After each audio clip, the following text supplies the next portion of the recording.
Hello दोस्तों, नमस्कार। आपका स्वागत है मेरे चैनल पे। टेस्ट पेपर 23 है ना, वनस्पति विज्ञान का था ये, तो हम उसका ही पढ़ रहे थे। तो कल 10 तक हो गए हैं क्वेश्चन, आज उसके आगे का स्टार्ट करेंगे 11 नंबर से। आइए स्टार्ट करते हैं।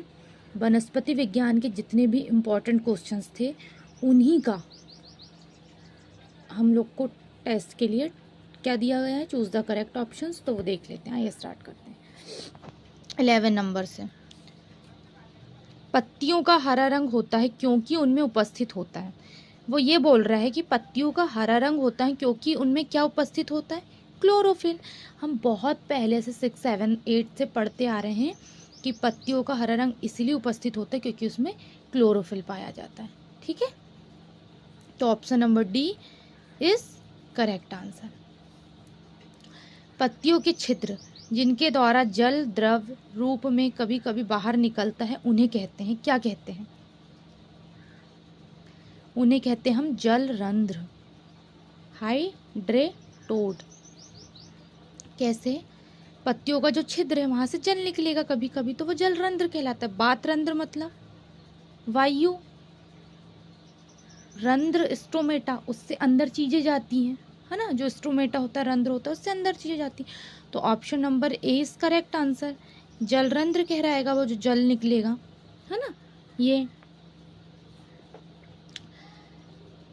प्रकाश संश्लेषण के दौरान कौन सी गैस निकलती है?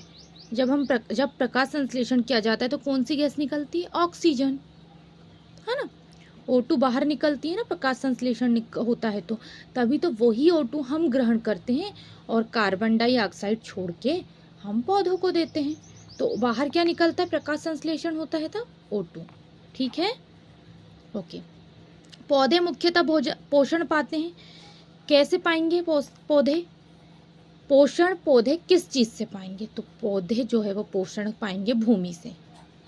ठीक है, भूमि से पौधे जो है वो पोषण प्रकाश जब संश्लेषण होगा क्लोरोफिल से, प्रकाश के देखो वायुमंडल तो रहेगा ही, उसमें प्रकाश के थ्रू क्लोरोफिल से प्रकाश संश्लेषण होगा, तब तभी पौधे अपना क्या करेंगे? भोजन बनाएंगे। कैसे बनाएंगे?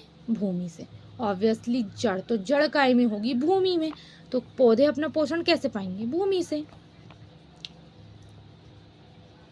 पौधे जो खारे पानी में पैदा होते हैं उन्हें कहते हैं, क्या कहते हैं?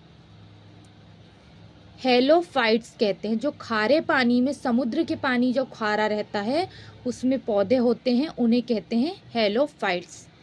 ठीक है। प्याज का बदला हुआ रूप क्या कहलाता है?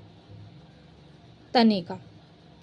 मतलब तना ही प्याज है ना, उसका हम रूप बदल देंगे तो वही प्याज बन जाती है।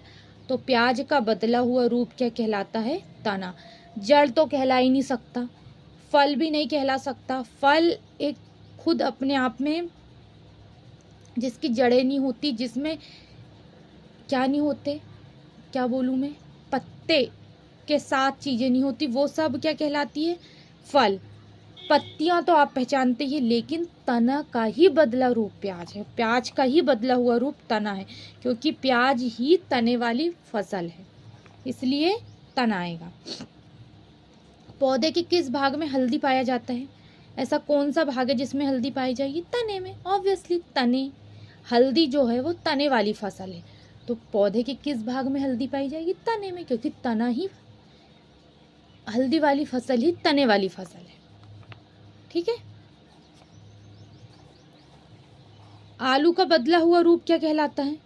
आलू का भी बदला हुआ रूप हमारा तना कहलाता है। ठीक है, तने वाली फसल भी आलू ही है। ठीक है। किसके कारण फूलों में रंग होता है? एंथोसाइनिन। एंथोसाइनिन के कारण ही फूलों में आपको रंग दिखाई देता है। कोई भी टाइप का जो रंग होता है फूलों का, लाल, गुलाबी, है ना, सफ़ेद, ये सब एंथोसाइनिन के कारण ही होता है, और एंथोसाइनिन के कारण ही हमको फूलों में रंग दिखाई देता है। ठीक है।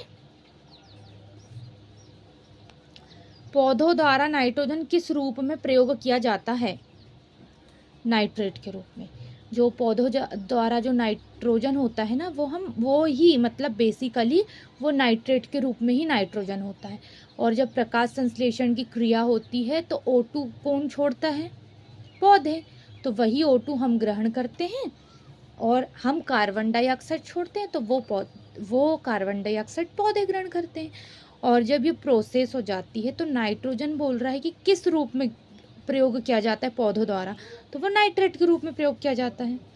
तो option number b is correct answer, है ना। तो हमारा 11 से लेके हमारा टेस्ट पेपर 20 तक हो गया है ना। कल हम 21 नंबर के क्वेश्चन से हाजिर होंगे। आज के लिए इतना ही पढ़िए वनस्पति विज्ञान में, कल हम इसके आगे का लेके आएंगे। धन्यवाद।